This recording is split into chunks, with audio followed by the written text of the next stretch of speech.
एक मनुष्य के मनुष्य एक है, उसके रोल क्या है? एक मॉडलिंग बताना चाहूंगा मैं। और पहले एक वचन पढ़ दीजिए, मरकुस 11 अध्याय 24 पद और 11 अध्याय 23 पद। मरकुस 11, 23 और 24। 11 का 23 और 24 जी जी। मैं तुमसे सच कहता हूँ कि जो कोई इस पहाड़ से कहे तू उखड़ जा और समुद्र में जा पड़ और अपने मन में संदेह ना करे वरन प्रतीति करे कि जो कहता हूँ वह हो जाएगा, तो उसके लिए वही होगा। मरकुस 11 का पढ़ा जी, 11 का 23 24 जी। विश्वास के बारे में यहाँ पर लिखा है, जो विश्वास से कहे और संदेह ना करे उसके तो लिए उसके क्या हो जाएगा? वैसा ही हो जाएगा। जो वो कहेगा वही हो जाएगा। हालेलुया। 24 जी इसलिए मैं तुमसे कहता हूँ जी कि जो कुछ तुम प्रार्थना करके मांगो तो प्रतीति कर लो कि वह तुम्हें मिल गया आमीन। और तुम्हारे लिए हो जाएगा। आमीन। तो यहाँ पर प्रभु क्या सिखाना चाह रहे हैं? जो कुछ भी आपको मांगना है विश्वास करिए। चंगाई चाहिए तो उसके लिए विश्वास करें। मैं समझाना चाहता हूँ आपको, हमें परमेश्वर के साथ कभी भी संदेह की बातें नहीं करनी चाहिए। अभी सपोपदेश 3 अध्याय निकालेंगे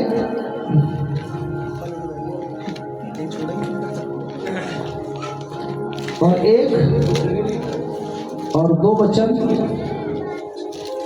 कोई पढ़े।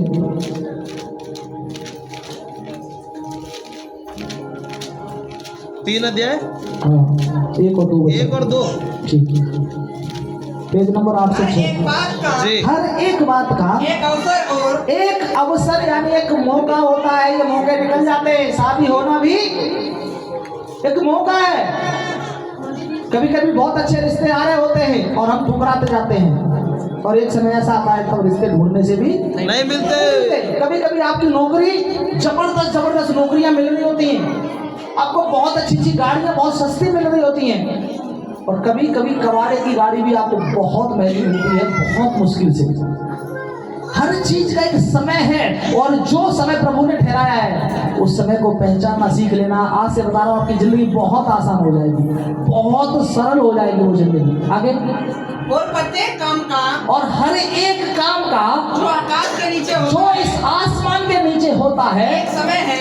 हर एक बात का एक समय है। जानते हैं आप, ये भी एक समय प्रभु ने ठहराया कि आज हम यहाँ बैठे हैं। हालेलुया। अभी थोड़ी देर बाद आप कहाँ होंगे, मैं कहाँ होऊंगा, और आज से पहले हम कहाँ थे। ये एक अनमोल रिश्ता है परमेश्वर का इंसान के साथ। उसने जोड़ा है हमें एक दूसरे से, और ये धागे दिखाई नहीं देते। प्रेम के धागे बंधे हुए हैं कि नहीं हम आपस में, आप लोग जी। वैसा नहीं होता, फिर भी कई लोग आते हैं खींचे चले आते हैं। ये गाना गाते हैं बंसी, जाना चाहता हूँ और कहीं तेरी ओर चला कहीं तेरी ओर चला आता हूँ, तेरे चेहरे में वो जादू है।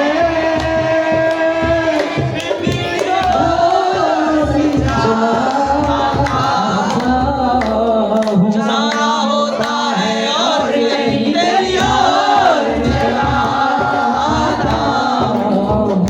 वो कब से देखा है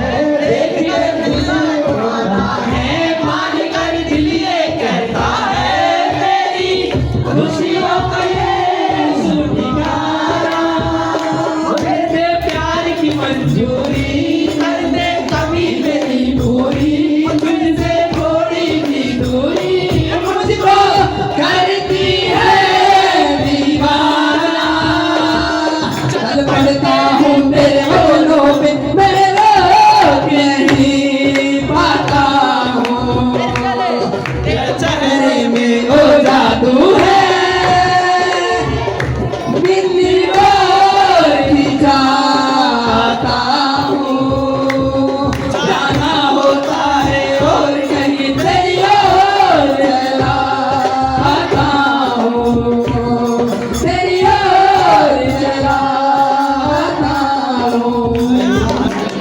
बीच में हम भी दुनिया में जा रहे थे, पर प्रभु की ओर हम चले आए। और ये एक समय है, इसका भी एक समय है। परमेश्वर ने कहा 6 दिन तो तुम अपने काम काज करना, परिश्रम करना, पर 7वां दिन उस परम पिता परमेश्वर को देना। इसीलिए पूरे दुनिया में चाहे कोई से भी दिन छुट्टी हो, मैं किसी के वो बात नहीं कर रहा कि वो अलग अलग धर्म वाले अलग अलग दिन मानते हैं, बिल्कुल माने कोई भी, पर एक दिन छुट्टी का होता है, वीकेंड जिसको बोलते हैं। क्यों होता है? वो विश्राम का दिन है, वो परमेश्वर को वो परमेश्वर के साथ समय बिताने का दिन है। हालेलुया। जन्म का समय, जन्म का समय और मरण का भी समय, और एक समय आएगा जो इंसान जन्म लिया है वो यहाँ से जाएगा। जन्म होता है तो ढोल बजते हैं, और जब रोते हैं वो एक खुशी का समय था जब लोग बाबू ने आपके लिए खुशी बनाई, और जिस दिन जाना होगा उस दिन दुख नहीं मनाएंगे। आगे होने का समय, हाँ, और बोए हुए को उखाड़ने का भी समय है। हालेलुया। हालेलुया। तो यहाँ पर हम जब पढ़ते हैं ये हर एक चीज का समय है। सारी बातें परमेश्वर आशीष करे। और मैं आप लोगों को एक बात और बता के बस विश्राम लूंगा यहाँ पर, कि परमेश्वर ने हम सबको जोड़ा है एक दूसरे के लिए। आमेन। ठीक है, आप लोग एक दूसरे के लिए जुड़े हुए हैं, चाहे प्रभु की सेवा कर रहे हों, चाहे आप संगति में आ रहे हैं, विश्वासी हैं, लीडर हैं, हो सकता है आप पास्टर हैं, कहीं से भी हैं, छोटे सेवक हैं, बड़े सेवक हैं। परमेश्वर की नज़र में कोई छोटा बड़ा नहीं है। उसने आप सबको बनाया है और आप सबसे उसने प्यार किया है। आज का जो वचन है मैं ये समझाना चाह रहा हूँ आपको, परमेश्वर के लिए आप अपने आप को तैयार करें, प्रभु को अपने जीवन में आदर दें, और प्रभु तुम्हारे जीवन में सब कुछ ठीक करेंगे। हो सकता है कोई पहाड़ तुम्हें बहुत कठिन लग रहा हो, कर्जा हो सकता है, गरीबी हो सकती है, बीमारी हो सकती है। ऐसा नहीं है सभी जीवन में आए हो तो आपको कोई समस्या नहीं है, ये हो सकती है समस्या, मगर समस्या को दूर करने वाला वो गली में घूमते हुए जब तुम्हारे दरवाजे पर आ जाएगा, पल्ला तेरा फड़े आते पार लगे जावांगे, पल्ला तेरा फड़े आते पार लगे जावांगे। यीशु तेरे मीठे यीशु तेरे मीठे मीठे जावांगे, पल्ला तेरा फड़े आते पार लगे जावांगे।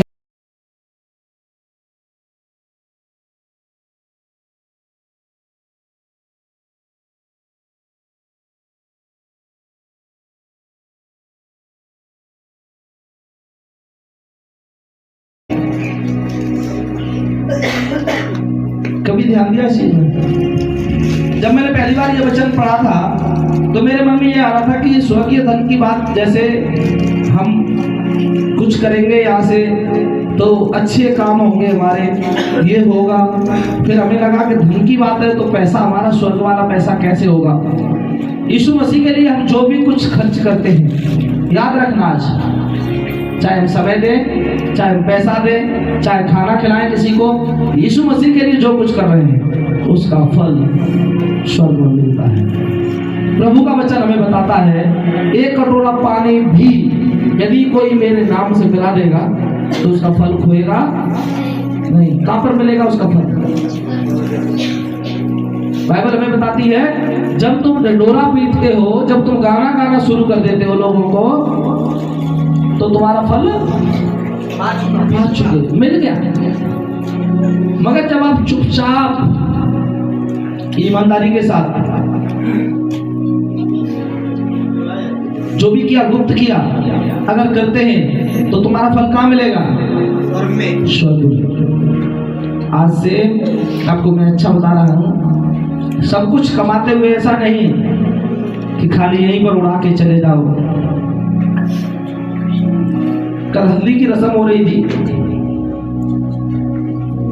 वो हल्दी बल्दी लगाते हैं लड़कियों को, और मैं बैठ कर वहाँ एक कोने में प्रार्थना कर रहा था काफी देर से।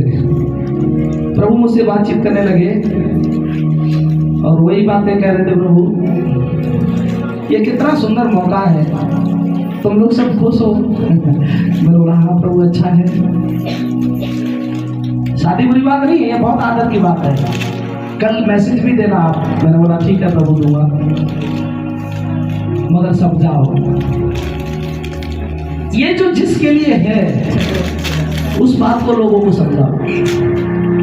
शादी आज पिकनिक समझ लिया है, शादी एक एंजॉय समझ लिया है, ऐसा नहीं है। उस स्वर्गीय पिता की एक इच्छा है कि एक जोड़ा एक दूसरे के साथ जीवन यापन करने के लिए हमेशा उसको प्यार करे। आज का वचन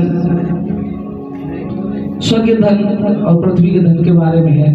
पहली बात तो ये याद रखना, जितना मर्जी बेईमानी से कमा लो, जितना मर्जी चोरी से कमा लो, गलत चीजों से कमा लो, ये धन किसी का नहीं हुआ। तुम्हारा धन किसी और हमारे पास आता है, हमारे पास होता है वो किसी और के पास जाता है। ये टिकटा किसी के पास नहीं है। याद रखना, कितना भी ताकतवर हैं आप, कितने भी बुद्धिमान हैं आप, एक दिन ये आपके पास से चला जाएगा। कनक कनकते सोगनी और मानकता अधिकार है, बा खाए ते बोराए, बा पाए ते बोराए। एक कनक धतूरा होता है, एक कनक दौलत होती है, और दोनों चीजें इंसान को पागल कर देती हैं। धन दौलत ज्यादा मिल जाता है तो इंसान को इंसान नहीं समझता, इंसान को इंसान नहीं समझता, तुच्छ समझने लग जाता है। प्रभु को भी कई बार नहीं समझते। एक प्रभु के दास ने बड़ा सुंदर वचन बोला, प्रभु मुझे इतना देना जब में कुटुंब समा है, मैं भी भूखा ना रहूं, घर से कोई भूखा न जाए, इतना ही देना लिमिट का। कहीं ऐसा ना हो मेरा पेट भर जाए और मैं कहूं तू कौन। नहीं पता खाना किसके घर में ज्यादा फेंका जाता है, कपड़े किसके घर में पड़े रहते हैं, उसके बाद ज्यादा काम होता है। हमारी कोठी पे जाओ, नीचे तमाम कपड़े लेते नीचे पड़े रहेंगे, कोई ढूंढने वाला नहीं, कोई उठाने वाला नहीं।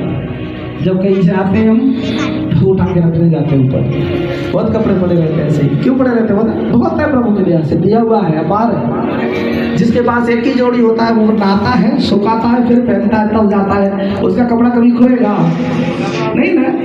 जिसके घर में 250 ग्राम चावल आया है, 8 लोगों को खाना खिलाना है, तो 250 ग्राम चावल में कितना फेंक देगा इधर उधर? नहीं समझ में आ रहा? अगर 250 ग्राम चावल, हम अपनी गढ़वाल में गए, एक बहन ने बताया कि जब हमारे घर में चावल होते थे, थोड़े से चावल में हमने 2-2 महीने गुजारे किए, और वो आंसू बह रहे थे उस बहन के। क्या वो कभी खाना फेंकेगी? कभी नहीं फेंकेगी। जिनको बचपन से ही इतना चाहिए, इतना भर देते हैं माँ बाप, वो कभी कदर नहीं कर सकते। स्वर्गीय पिता ने हमें जीने के लिए भोजन दिया, कपड़ा दिया, पैसा दिया, सब कुछ। पैसा हमारा ईश्वर नहीं होना चाहिए, पैसा हमारा ईश्वर नहीं होना चाहिए। हम पैसे के अधीन नहीं हैं, बल्कि पैसा हमारे अधीन होना चाहिए। हालेलुया। आज लोग पैसे को अपना स्वामी मान रहे हैं, मानते कि नहीं मानते? बहुत सारे लोग पैसे को चूमते हैं, पाँव छूते हैं, अच्छी बात है, करने दीजिए, पर वो जरूरत पूरा करने के लिए, वो ईश्वर नहीं है। समझ रहे हैं? उस कागज पर जो मोहर लगी है ना, वो सरकार की, इसीलिए वो कागज की वैल्यू है। अभी पुराने वाला 500 का नोट निकाल के मैं कहूँ जाओ उधर से दूध का आधा किलो का पैकेट ले आओ, बिस्किट ले आओ, दे देगा? क्यों? पैसा भगवान होता तो उसकी कद्र रहती।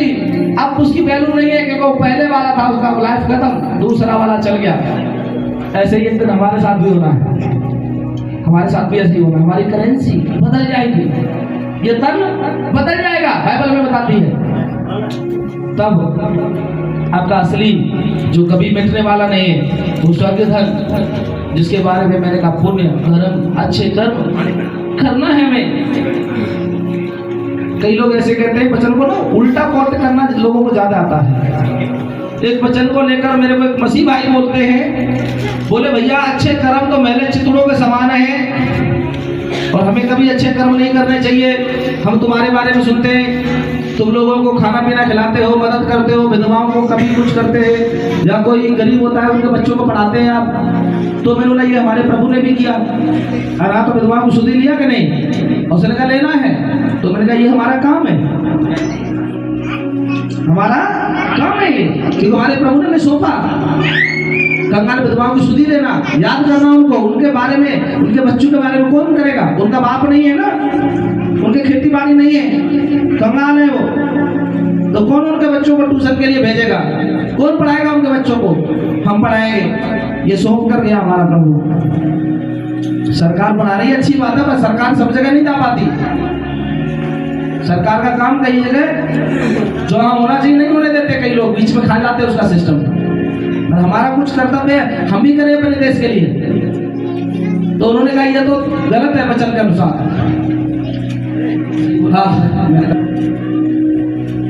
पर यीशु मसीह अच्छा पड़ोसी, अच्छा मित्र किसको बोला?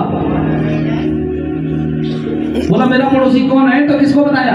मेरा वचन सुनते और मानते हैं। जो मेरा वचन सुनते और मानते। बिल्कुल सही बोला। और कौन है हमारा पड़ोसी, कौन है हमारा मित्र? एक कहानी सुनाई थी यीशु मसीह ने, सामरी स्त्री। तो अच्छा मित्र वो है जो मित्र के लिए प्राण दे। अच्छा मित्र वो है जो अपने मित्र के लिए प्राण देता है, वो यीशु मसीह है। आप लोगों को मैं पैसे देने की बात करूं तो आधे लोग तो अभी चले जाएंगे, प्राण देने की बात करने लगूं तो एक भी नहीं रहेगा। 5000 लोगों की भीड़ यूना शायद छद्या में यीशु मसीह के पास से भाग गए। कहते हैं यीशु मसीह का कुछ दिमाग हिले गया लग रहा है। वह एक कहानी है, 5000 लोगों को खाना खिलाया जाना। यीशु मसीह को लोग ढूंढ रहे थे, भीड़ पूरी चली आ रही थी। स्वामी तूने खाना खिलाया, स्वामी तूने खाना खिलाया, तुझे राजा बनाएंगे, तुझे राजा बनाएंगे। पढ़ा कभी कि नहीं पढ़ा आपने? क्यों ढूंढ रहे थे यीशु मसीह को? राजा बनाने के लिए। और हुआ क्या? हुआ क्या? यीशु मसीह तैयार ही नहीं है राजा बनने के लिए। हम होते, आप होते, भाई साहब खुश होकर बैठ जाते, ना माला वाला लाओ आराम से, हम तो राजा बन जाएंगे। लिखा है यीशु मसीह भीड़ को छोड़कर पहाड़ पर चढ़ गया। कई बार हमारे जीवन से यीशु मसीह अलग हो जाता है, पहाड़ पर चढ़ जाता है। क्यों? क्योंकि हम यीशु मसीह को ना छोटा कर देते हैं। शादी में यीशु मसीह को पूछना ही नहीं, शादी में लगे पड़े हैं। कोई अलग प्रोग्राम चल रहा है, बच्चे की पार्टी है, जन्मदिन है, जन्मदिन में लगे, प्रभु को छोड़ो, संगति छोड़ो। आज मेरे कुछ भाई बहन आ गए संगति में, धन्यवाद, थैंक यू। प्रभु देखता है चीजों को। प्रभु को पीछे करना, वही पर आदमी परखे जाते हैं। बहुत से लोग ऐसा ही करते हैं। स्वर्गीय धन के बारे में ही मैं बता रहा हूँ, कोई गलत बात नहीं। लिखा है यीशु मसीह को छोड़कर चेले भी चले गए। यीशु मसीह पहाड़ पर प्रार्थना करने गए, चेलों ने उठाए टोकरे, 12 टोकरे पल्ले पड़ गए थे, 12 चेले थे। और बंटवारा तो आदमी तुरंत कर लेता है। तीरथ तेरा, अंगत तेरा, एक टोकरा, एक इसका, एक बंसी का सर उठाया, उनका सर में चल भैया रखा। नाव में तूफान आ गया। अब चलेगी कैसे? बना गुरु के कहाँ जाएंगे? लिखा है तो रात भर खेलते रहे, नाव में धक्का मार रहे हैं, पैडल मार रहे हैं, कुछ नहीं हो रहा। फिर पछता है, फिर बोला अगर हमारा स्वामी होता, क्या अगर हमारा स्वामी होता तो ये तूफान हमारा कुछ नहीं बिगाड़ पाता। पूरी रात हो गई, कुछ नहीं पल्ले पड़ा। यीशु मसीह पानी पर चलते हुए आए, टहलते हुए आते हुए कहते हैं क्या हुआ? यीशु ने कहा नहीं, मैं यीशु हूँ। पानी पे, पानी पानी पे, पानी पे, हाँ पानी पे। क्या हुआ? मैं भी चलूंगा। पतरस का बहुत जल्दी रहती थी, मैं भी चलूंगा। अगर तू प्रभु है तो चला ना। यीशु कह चल ले, आजा। आया, पर क्या हुआ? कई बार जल्दी ना मेरी गए, डूब गया, घबरा गया। यीशु मसीह ने कहा किधर देख रहा था? बोला नीचे। यीशु मसीह ने कहा किसका पीछे चल रहा था? बोला मेरे। हाँ तेरे पीछे चल रहा था। तो नीचे क्यों देखा? हम प्रभु के पीछे चलते हैं, कई बार इधर देखते, कभी इधर देखते, कभी उधर देखते, पाप में गिर जाते, डूब जाते हैं। और मैं बता रहा हूं समुद्र कोई 1 किलोमीटर गहरा नहीं, वो 500 मीटर गहरा नहीं है। जब हम पहाड़ों की ऊंचाइयों पर घूम रहे थे, मेरे से सवाल किया मेरी बेटी ने, सृष्टि थी, ज्योति, राज पूछ रहा था, भैया वो बादल जो अपने दिल्ली में दिखाई देते इधर तो दिख नहीं रहे, ये तो नीले वाले बादल हैं, ये कौन से हैं? मैंने बोला हम सेकंड फ्लोर पे आ गए। हालेलुया। वो फर्स्ट फ्लोर हम क्रॉस कर दिए हैं। जितना आप ऊपर को चढ़ेंगे बादल की लेवल चेंज होती चली जाती है। ऐसे ही हमारा एक आत्मिक जीवन है, जो स्वर्ग के धन की बातें कर रहा हूँ। कुछ लोगों को, जो नए लोग हैं दूध पीने वाले, उनको नहीं समझ में आएगा स्वर्गीय धन। उनसे तो आप बात ही करेंगे स्वर्ग की तो भी सुन के राजी नहीं होंगे। मैंने पिछले बार बताया था ना, स्वर्ग नरक की किसी से बात करो तो लोग तुम्हें पागल भी कह सकते हैं, कोई बड़ी बात नहीं है ना, क्योंकि वो कहेंगे प्रमाण क्या है। और विश्वास से ही हम तो धर्मी जन हैं, विश्वास से ही जीवित रहते हैं। यीशु मसीह ने नाम में आकर लिखा है, जैसे ही पाँव रखा, पढ़ना ही होना 6 अध्याय को बाद में आप लोग, पाँव रखा, नाम कहाँ पहुंच गई? कहाँ पहुंच गई थी? पार हो गई थी जहां उन्हें जाना था, बैतनिया ना, वो वही पहुंच गई जैसे यीशु ने पाँव रखा। तो मैं चाहता हूँ अपने धन पर भी यीशु को पाँव रखने दो। आप पर जो काम नहीं हो रहा है ना, आपका घर नहीं बन रहा है ना, आपका बिजनेस फेल हो रहा है आपका, एक बार यीशु से कहो, यीशु मेरे पूरी ताकत लगा के दो, अकेले नहीं हो रहा कुछ भी, एक बार आज ही बोलो उसको, आज ही। आपको बताना चाहता हूँ, मेरा भाई राहुल, खड़े हो जाइए आप। राहुल राहुल राहुल, पापा जी आप नहीं, आप बहुत अच्छे हैं। करण भाई को राहुल हो रहे हैं, आप बहुत अच्छे हैं, आप खड़े हो जाइए। आप लोग देख लीजिए और सुन लीजिए ध्यान से, तो ये गवाही नहीं, ये कमी है। ये मेरा बड़ा भाई बहुत प्रेम करते हैं प्रभु यीशु मसीह जी से जी, पर ये आ नहीं रहे थे कुछ टाइम से, 4 संडे मिस कर दिया। पता मिस करने से क्या हुआ पता आपको? आप देख पा रहे हैं, क्योंकि आप लोग ना बहुत सो रहे थे इसलिए मैं घूम फिर रहा हूँ। आप देख पा रहे हैं, देख रहे थे 4 संडे मिस किया। कितने? 4 संडे। और 4 संडे में पता क्या क्या खोया इन्होंने? क्या क्या खोया? 40,000 रुपए का नुकसान हुआ इनका। कितने का? 40,000 रुपए का। और बताएं आपको, इनके शरीर में इतना पेन था, इनके हार्ट में पता नहीं कहाँ दर्द है, मेरे को तो ये भी नहीं पता। और किसको पता है? पता किसको? बिल्कुल। और ये कहाँ आना था इनको? पता? कलीसिया से रोक लिया था इनको। इनके सपने में पता कौन आए? प्रभु यीशु मसीह जी। किसके रूम में आए? किसके रूम में आए? परमेश्वर जी के दास के द्वारा इनसे बातचीत करी। क्या करी इनसे?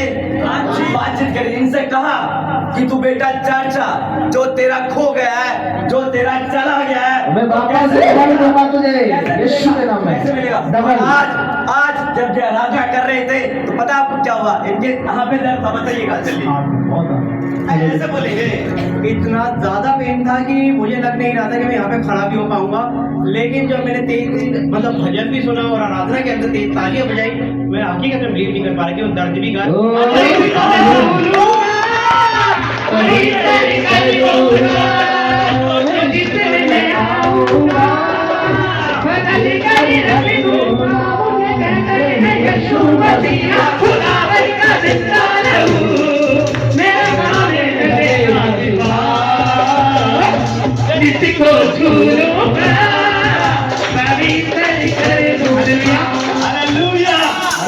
आवाज यीशु मसीह जी कहते हैं कि सदा क्या रहो, और क्या करते रहो, क्या करते रहो, हमेशा की सेवा में लगे रहो। बिल्कुल बढ़िया बढ़िया, ऐसी लगे रहो, पिता की महिमा करते रहो। पर चुपचाप बैठना नहीं है ऐसे। ऐसे पता कौन बैठता है? इसके कुछ है ही नहीं। पर आपका कौन है? कौन है आपका? प्रभु यीशु मसीह। अरे जोर से बोलो ना।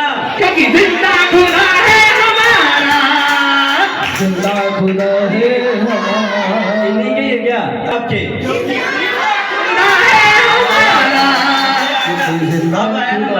मेरे पापा जी की गवाही, मेरे पापा जी की यानी कि राहुल भैया पालम से जो आते हैं, उनके पापा यानी कि हमारे पापा, इनकी गवाही ये है कि इनको चक्कर बहुत आ रहा था, चक्कर बहुत आ रहा था।